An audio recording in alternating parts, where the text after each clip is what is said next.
Hello people, my name is Muskan and welcome to my channel. आप में से कुछ लोग मुझे जानते होंगे।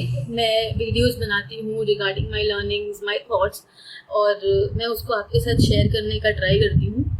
आज ये वीडियो बनाने का रीज़न मेरे पास ये है कि अगर आपने मेरी पुरानी वीडियो देखी होगी तो उसमें मैंने बताया था कि मैंने रिसेंटली मूव आउट किया है एक नए रेंटेड अपार्टमेंट में।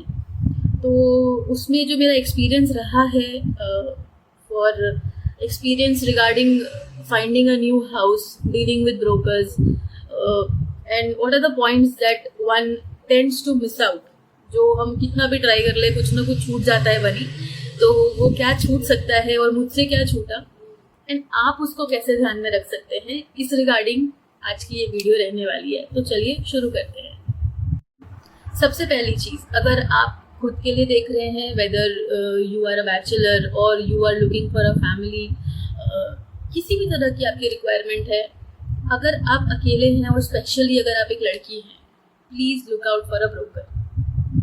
भाई, हम हमेशा क्या सोचते हैं कि अगर हम ब्रोकर के थ्रू जाएंगे तो हमारे पैसे लग जाएंगे, हमें ब्रोकरेज देना पड़ेगा। पर what we fail to understand is कि ब्रोकर एक सिक्योरिटी होता है। आपने मूव इन कर लिया किसी नई जगह पर, वहाँ पर ओनर से आपकी नहीं बनी, या अगर एज प्रॉमिस्ड मूव करने से पहले आपको ओनर ने कुछ प्रॉमिस किया था कि मैं ये सो एंड सो चीज़ें करा के दूंगा और बाद में वो मुकर गया, तो अगर आपके पास एक ब्रोकर है तो वो आपको वहाँ पर हेल्प करेगा कि आपको वो चीज़ करवा के देगा, क्योंकि उसका ब्रोकरेज उसको चाहिए रहता है। तो सबसे पहला थंब रूल ये होता है कि look for a broker, a nice decent broker, जो आपको रेफरेंस के थ्रू, आपके फैमिलीज में, आपके फ्रेंड्स के थ्रू मिल जाएगा। तो हमेशा एक ब्रोकर को देखें। अगर आप किसी ऐसे घर में जा रहे हैं, कोई नया घर जो आपके रिलेटिव का हो, या आप उसी एरिया में, उसी लोकेलिटी में, उसी सोसाइटी में शिफ्ट हो रहे हो और आपको पता है कि ओनर कैसा है, उसकी रेप्यूटेशन कैसी है, तो it's fine, you can skip it. लेकिन अगर आप एकदम ही डिफरेंट न्यू जगह जा रहे हैं, स्पेशली आप अगर एक लड़की हैं, तो and you are going to deal and live there, तो आपको एक ब्रोकर की ज़रूरत पड़ेगी। Please do not skip him, because जैसे मैंने बताया, he will act as a safety shield for you.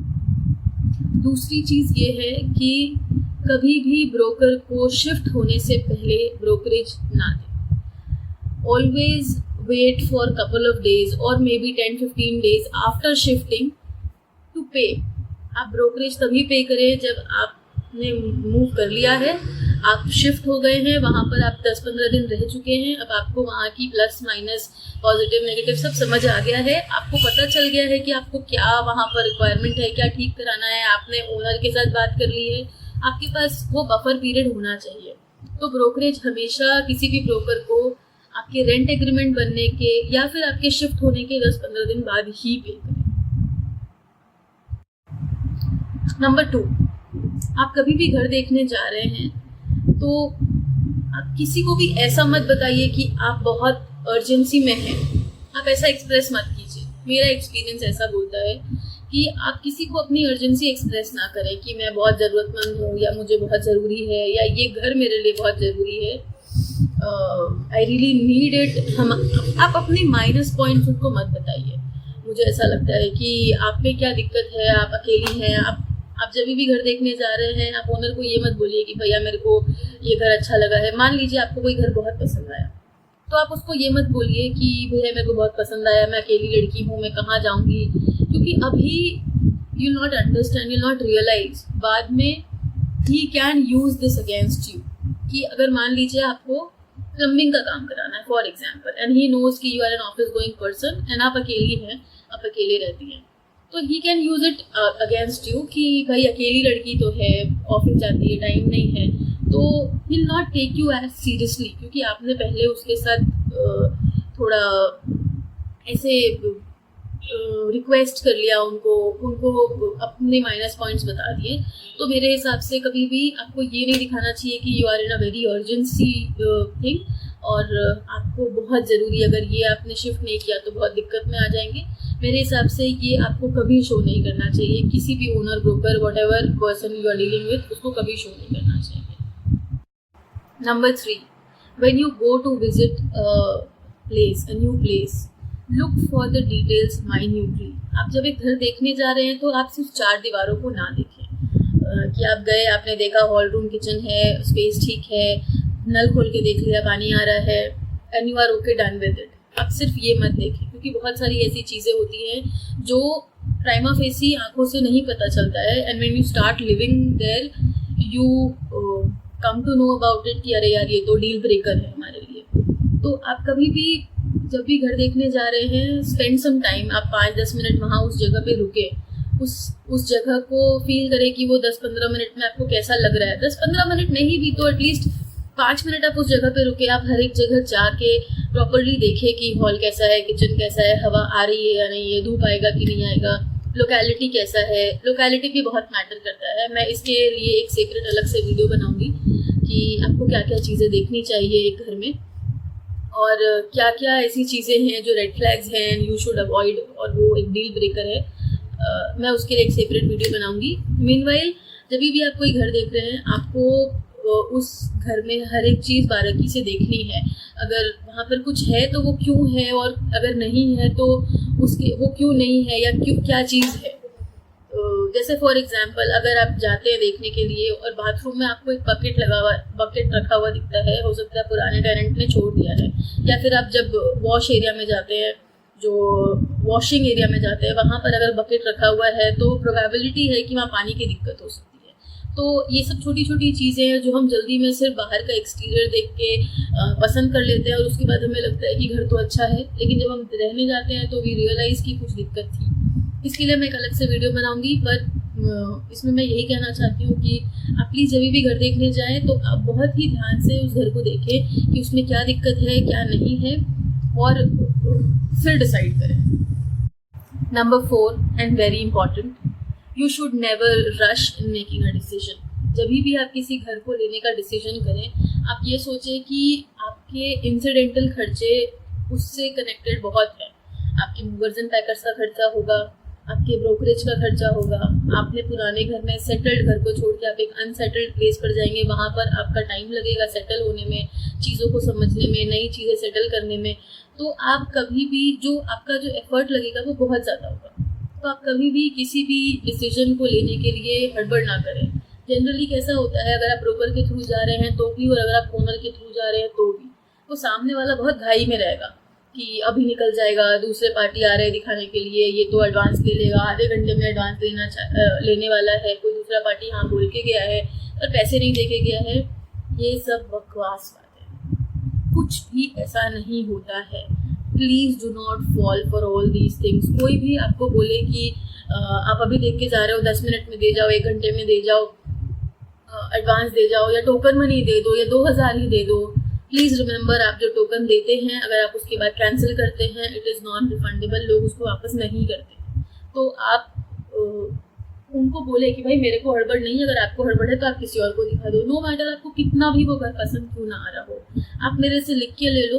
अगर आप एक रीजनेबल अमाउंट ऑफ टाइम उनसे मांगोगे, जैसे आपने आज देखा, आप उनको बोलोगे मैं कल फाइनल करता हूँ या करती हूँ, तो वो अगर वो बंदे में कुछ दिक्कत नहीं है, there is no shortcoming in that house, तो वो बंदा वेट करेगा, 1 दिन 2 दिन भी वेट करेगा।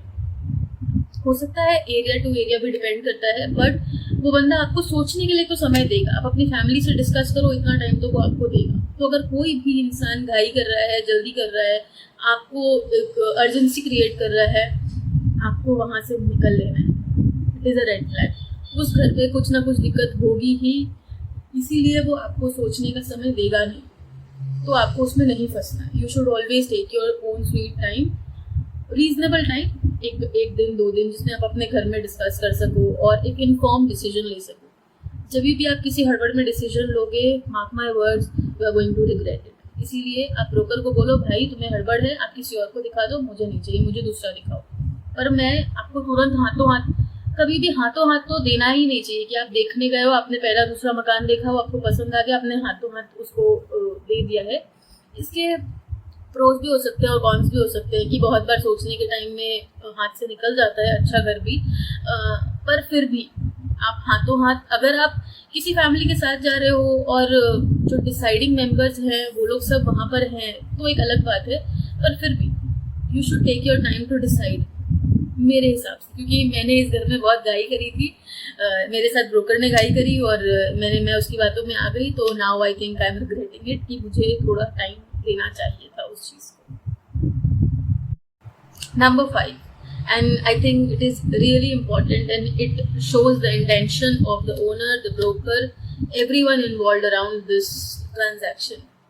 हमेशा शिफ्ट होने से पहले रेंट एग्रीमेंट बनवा लेना चाहिए, और ये थंब रूल है, किसी भी घर में शिफ्ट होने से पहले आपको रेंट एग्रीमेंट बनवाना चाहिए।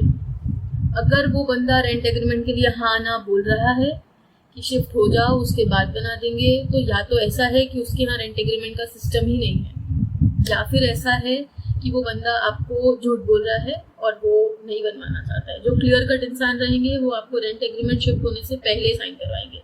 इसीलिए आप उनको बोलो कि आई नीड अ प्रूफ कि मैंने आपको दिया है, एडवांस दिया है।